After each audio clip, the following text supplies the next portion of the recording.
Hutan merupakan paru-paru dunia. Pada kesempatan ini, saya akan berbicara tentang eksploitasi SDA. Eksploitasi SDA adalah tindakan pengerukan sumber daya alam secara berlebihan untuk memaksimalkan keuntungan demi memenuhi kebutuhan manusia. Eksploitasi terhadap SDA secara berlebihan tanpa perencanaan yang baik dan tidak memperhatikan daya dukung lingkungannya secara pasti akan mendatangkan bencana dan malapetaka ekologis bagi kelestarian dan keseimbangan ekosistem. Bukan hanya itu saja, manusia pun akan mengalami dampaknya.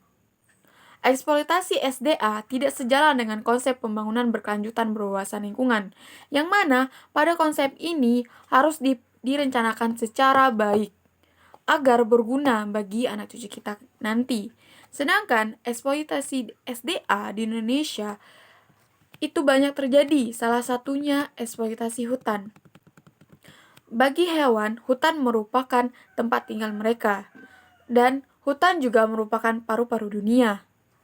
Dilansir dari Kementerian Lingkungan Hidup dan Kehutanan RI, luas hutan di Indonesia mencapai 462,4 ribu kilohektar pada reforestasi neto tahun 2018-2019.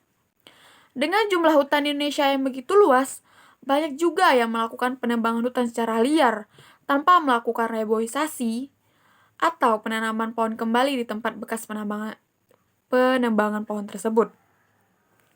Padahal, biarpun memiliki jumlah hutan yang luas, tidak dibarengi dengan penanaman kembali, pasti akan lama-kelamaan akan habis juga hutan tersebut.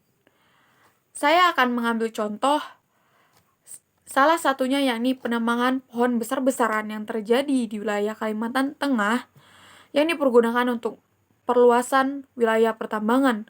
Contoh lain yang dapat kita ambil di kehidupan sehari-hari kita yaitu penggunaan tisu. Hal ini memang sepele jika dibicarakan. Tapi, tanpa kita sadari, produksi tisu itu membutuhkan bahan baku, yakni pohon. Dari contoh ini, ada beberapa akibat yang kita rasakan bagi kita manusia maupun hewan. Yang pertama yaitu hilangnya tempat tinggal bagi hewan. Yang mana di hutan merupakan tempat tinggal yang paling banyak ditinggali oleh hewan. Ketika hutan itu hilang, maka hewan juga akan berkurang. Yang kedua, tidak adanya penyerapan air dan polusi udara meningkat. Ketika pohon ditebang, hutan ditebang, hujan turun, tidak ada untuk penyerapan. Maka dari itu, air akan berkurang sedikit demi sedikit. Dan polusi udara meningkat, di mana ketika adanya polusi dengan banyaknya kendaraan, hutan tidak ada, maka dari itu polusi udara tidak bisa diserap oleh hutan. Yang ketiga, dengan penggunaan tisu secara berlebihan akan menyebabkan polusi sampah, di mana ketika rumah tangga banyak menggunakan tisu, itu akan menimbulkan masalah baru, yaitu sampah. Dalam pemanfaatan potensi hutan tentu harus juga dibarengi dengan pelestarian hutan, agar hutan bisa tetap terjaga, yang bisa dilihat oleh anak cucu kita nanti. Pelestarian yang bisa dilakukan bagi pelaku penebangan, yang pertama, itu melakukan reboisasi kembali atau penanaman pohon kembali di bekas tempat penebangan hutan tersebut. Yang kedua, yakni menggunakan teknik tebang pilih, yang mana tebang pohon yang paling besar dan tetap meninggalkan anakan pohon yang masih kecil agar dia bisa menjadi lebih besar kembali.